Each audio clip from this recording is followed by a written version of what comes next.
వేడి వేడి రైస్‌తో ఎక్కువగా మనము పులిహోర కానీ, కారం రైస్ కానీ చేస్తూ ఉంటాము. ఒకసారి ఈ ప్రాసెస్‌లో ట్రై చేయండి. టేస్ట్ చాలా బావుంటది. ముందుగా స్టవ్ ఆన్ చేసుకొని పాన్ పెట్టేసుకొని హీట్ అయ్యాక 2 టేబుల్ స్పూన్ నెయ్యి, స్పూన్ ఆయిల్ వేసుకొని కట్ చేసుకున్న onion, green chilli, 1 tablespoon జీరా వేసుకొని ఫ్రై చేసుకోవాలి.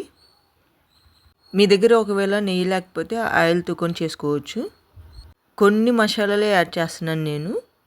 ఇవన్నీ లైట్‌గా ఫ్రై అయ్యాక రైస్‌ని తినేటప్పుడు పంటికి తగిలితే టేస్ట్ చాలా బాగుంటుందన్నట్లు నేను పల్లీలు వేస్తున్నాను.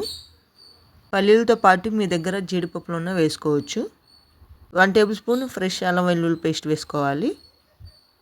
ఇక ఇలా ఫ్రై అయ్యాక పసుపు, చిటికెడు రెడ్ చిల్లీ పౌడర్, చిటికెడు ధనియా పౌడర్ వేసుకోవాలి.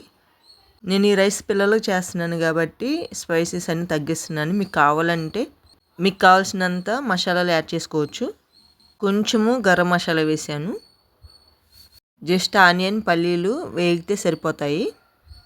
ముందుగా రైస్ బాయిల్ చేసుకొని నెవరు పక్కన పెట్టేసిన రైస్ని ఈ పోపులో కలిపేసుకుందాం. రైస్ పూర్తిగా చల్లారాక మాత్రమే ఈ రైస్ని తయారు చేసుకోవాలి. కంపల్సరిగా చల్లారిన రైస్నే వాడాలి.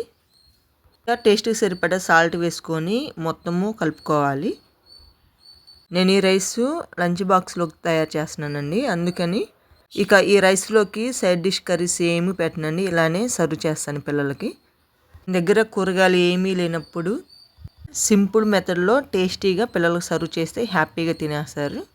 ఇలా మీరు ఎప్పుడైనా ట్రై చేస్తే ప్లీజ్ కామెంట్ చేయండి. ఈ వీడియో ఇంతేనండి.